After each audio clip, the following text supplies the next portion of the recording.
What if I told you that Malaysia's most iconic resort, complete with luxury hotels, casinos, theme parks, and cable cars, was once nothing but thick jungle?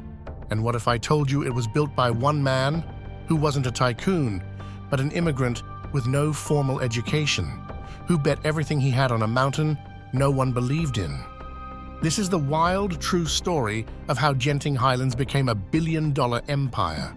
In the early 1960s, Malaysia was newly independent. Cities were growing, people were working harder, and they needed a break. Most went to Cameron Highlands, but it was far and hard to reach. Enter Lim Goh Tong, a Chinese immigrant and self-made construction businessman. During a trip to Cameron, he had a crazy idea. What if there was a hill resort closer to Kuala Lumpur, with cool weather, entertainment, and maybe a casino? Everyone thought he was mad. The land he wanted, Gunung Ulu Kali, was just dense forest, 1,800 meters up. No roads, no electricity, no water, just jungle. But Lim didn't care. He wasn't just dreaming of a resort, he was imagining an empire. In 1965, he founded Genting Highlands Berhad and got approval to develop over 15,000 acres of land across 2 states. The first task?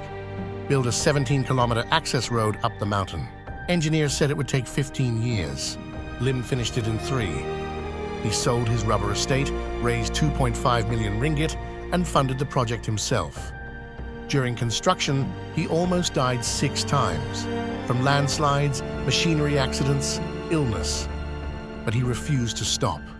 His obsession paid off.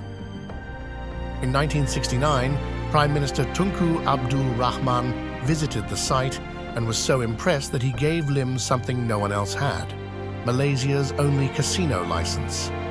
That was the game changer. Just before the grand opening in 1971, disaster struck.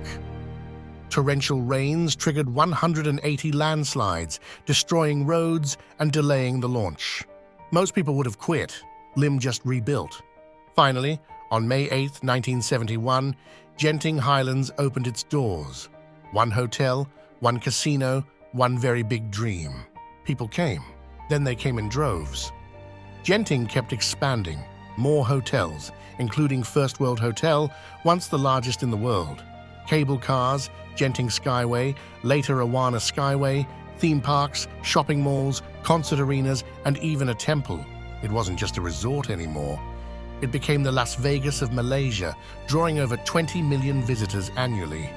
And from there, the brand went global. Resorts World in Singapore, New York, Las Vegas, and Manila. All from one man's mountain. But not everyone cheered. Malaysia is a Muslim-majority country. Gambling is controversial. Environmentalists raised concerns too about deforestation and overdevelopment. Lim Goh Tong countered with vision. Genting diversified, launching family attractions, shopping outlets, and a 3 billion ringgit theme park in 2022, Genting Sky Worlds.